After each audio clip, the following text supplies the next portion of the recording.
Well, what's going on, fellow zombies? Are we live yet? Are we awake yet? It's about one. It's about 12:40 in the afternoon. Yes, she's whining because her ears are still driving her nuts, and she's not quite settled down yet. The Diary Degree. Her name John Weaver, which is me, on the date of the 20th of April, 2026, on a Monday.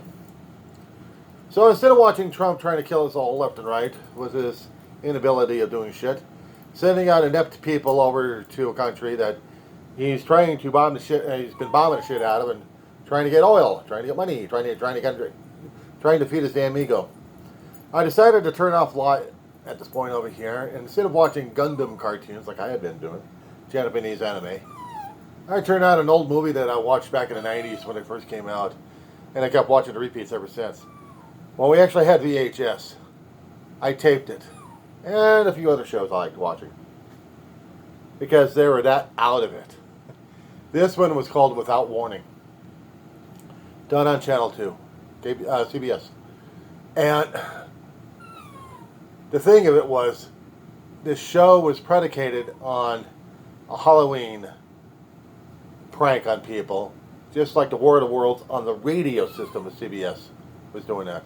The Mercury Theater, back in the late 30s, had scared the hell out of people by having aliens coming down from Mars to destroy the Earth. And the way they were doing the series, they didn't put enough warning out there for people to understand that this was just a fake. I mean, they tried a couple of times when they actually got warnings and word that the public in the United States was panicking left and right. So they tried to talk about it. Got to the point where the next day or the next couple of days, the Mercury Theater, including Orson Welles, was getting his ass reamed by Congress for pulling up a stunt like this. It was all in fun, all for Halloween. But it scared the hell out of the nation that greatly. It's bad enough they're hearing about World War III happening, but now they got to have a world war with Martians. But it was a hell of a story to read from H.G. Wells, so I understood. I gotta read that story. But in that same context, Without Warning was created. Now, they put in plenty of warning to tell the people this was only fiction. So the news broadcasting company that they had was something different. And the reporters were, well, let's see.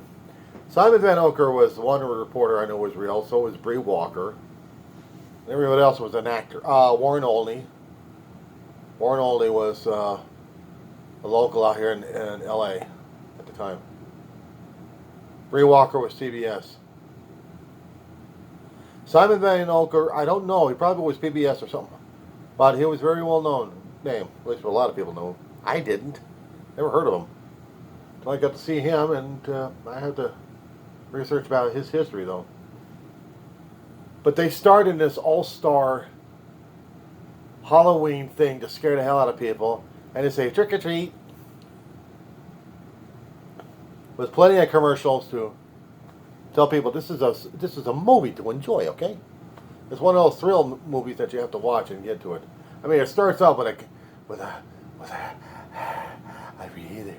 He's coming into the home, and he's going to be doing something to someone nasty. It's getting closer, and he's getting closer. And then they kind of do the commercial where there's an asteroid split into 3 chunks and lands to these other areas. Next thing you see is guys coming closer and closer to his target, and then that's it. Everything is about the damn asteroids hitting the Earth. One asteroid splits into 3. Perfect lineage in different areas. It's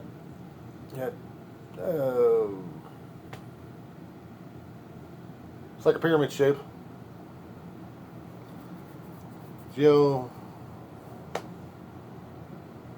Coordinates exactly the same. On the same longitude.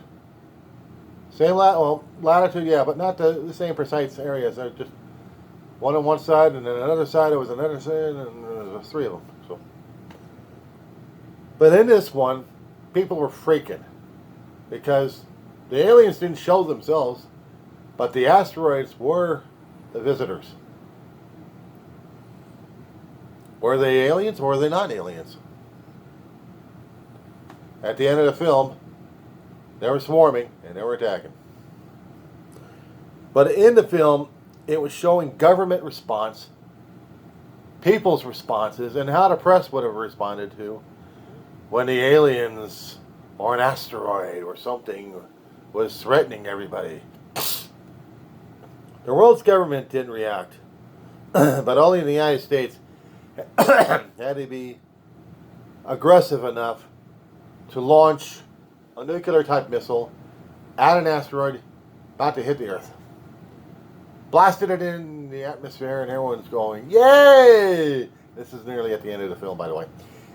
And then here comes the asteroids raining down. I mean, subtly raining down on the Earth. And they're like, oh shit, what did we do? What did we do? Last thing you see is Simon Van Ocker getting this look on his face saying, what the hell did we just do? And then cuts off right there. But the tension was surmountable on this one. This was just... The government hiding from this thing. They couldn't even deny it or can't even say to people that this was aliens. No, they're not aliens. No, they're not aliens. We defunded SETI at this point over here.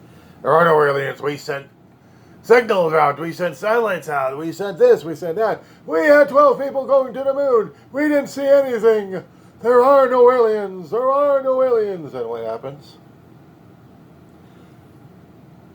When the asteroids split apart into 3 chunks, there are already people already taken, but now deposited back on Earth with the same United Nations preamble to tell the people of Earth, we heard, we came, we wanted to visit, but not to start a damn war.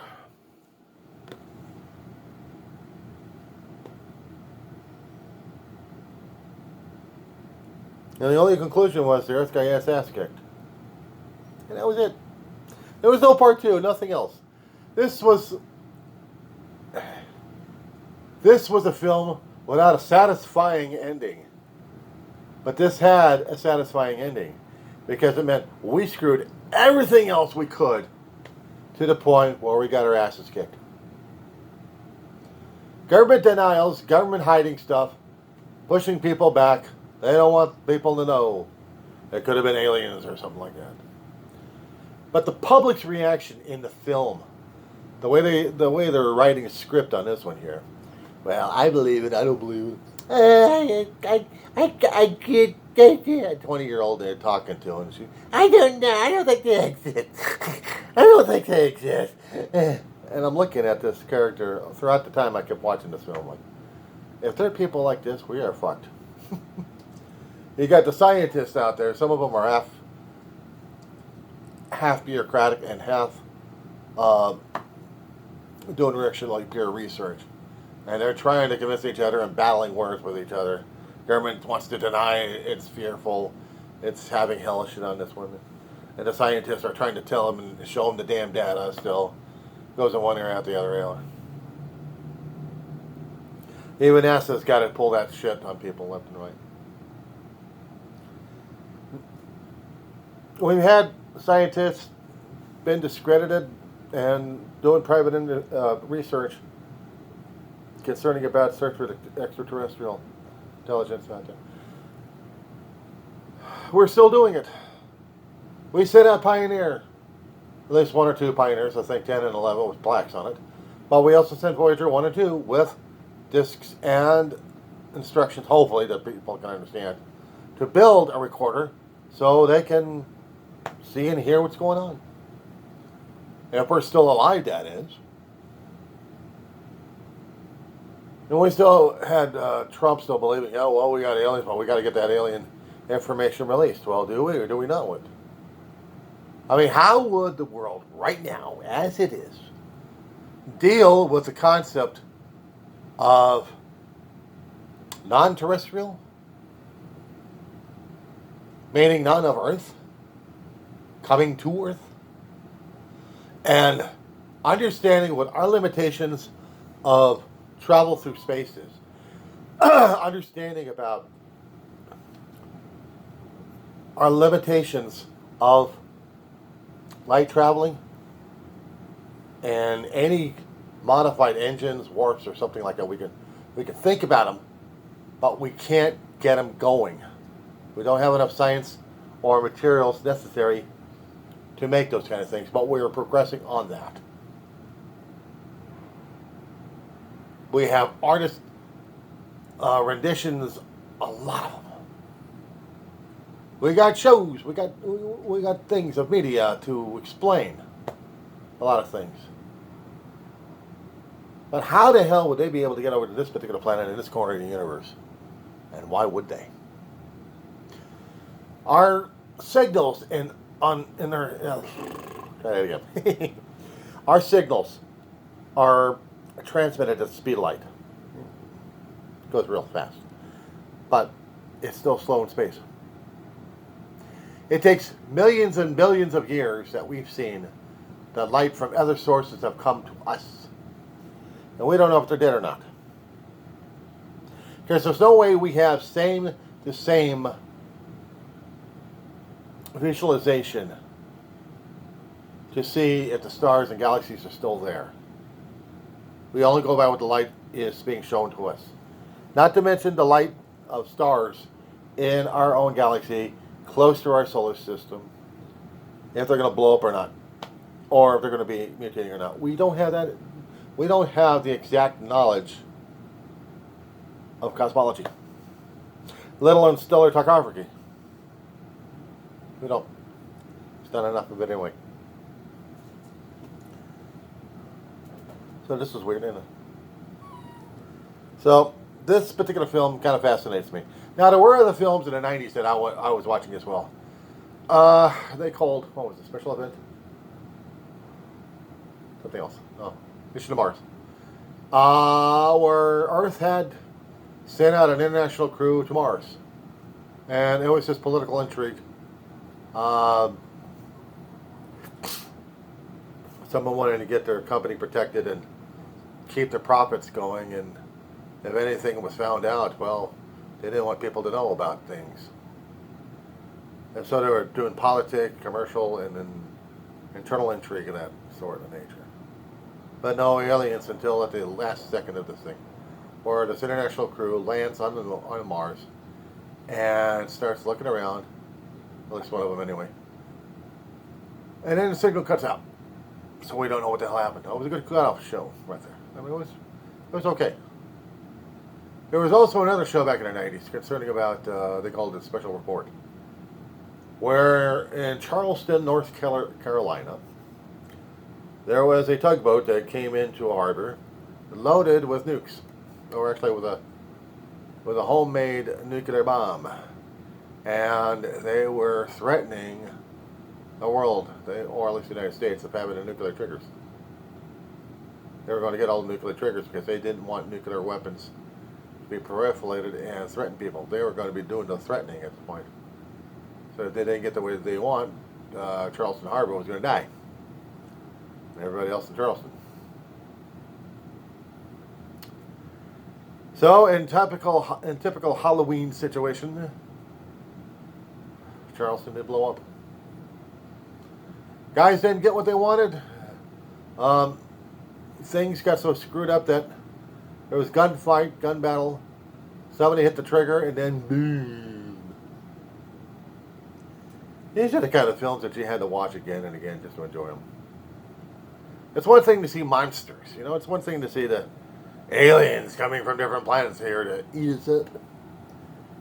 Now it's the human monsters you gotta watch out for. Shit. A mad professor, a nuclear professor who wants peace. He creates the ultimate weapon in order to get that ultimate peace. Threatening people left and right. And ends up killing everybody. Including himself. Actually, he gets killed. And people tried to go back to normal at the end of the film. Weeks or months later, they're still trying to clean up the mess. Still a radioactive mess, and they're still trying to go, news is normal. That's how the government was going to be reacting, how the press was going to be reacting, how everybody else was trying to react. It was just crazy. So how am I with it? We always been worrying about a dirty bomb. Get enough nuclear material from different places, and certain ways, certain fashions, certain techniques, bombs made, and used as a threat. Scared the hell out of people. Maybe one particular area gets a little bit of radiation for years to come. But they were still worrying about that damn thing happening. But this, how the hell are you supposed to be able to deal with it? I couldn't tell you. Could not tell you. But that, I'm not dealing with. I kept worrying about what we do to ourselves concerning about nuclear weapons hitting us and being used on us, and mismanagement of government systems, telling us what we need, what we don't need, what's going on, what's not going on, and then how everything else just gets falling apart. Not if we get rained on by asteroids, which we still try to keep track of. People have been going crazy over a comet that we'll never see again. Came by, said, "Hi, bye. Got any good shots of me?" What we worry about is those kind of objects, or even asteroids, or maybe giant meteors hitting us. And how would we be able to react to it? I'm supposed to really think about this one, aren't I? How to drive me crazy. That's what I'm thinking. That's what's happening in my brain. So I don't know what the hell we're supposed to be doing. Do you know what the hell we're supposed to be doing? I don't know. But instead of talking about Trump and his insanity going on, wanting this, wanting that, and everybody else jumping on his ass left and right, I did not want to deal with his shit. I seriously did not want to deal with it. Because he was pissing me off. And the media is pissing me off. It's a lot of information overload that the government wants to do on people to make sure that they're not freaking out as much. Oh, we already are freaked out as much. We already are freaked out. So how are we not supposed to be able to freak out? Or be going nuts at this point? I don't know. But for right now, I don't want to deal with it. It's not yet anyway. That being said,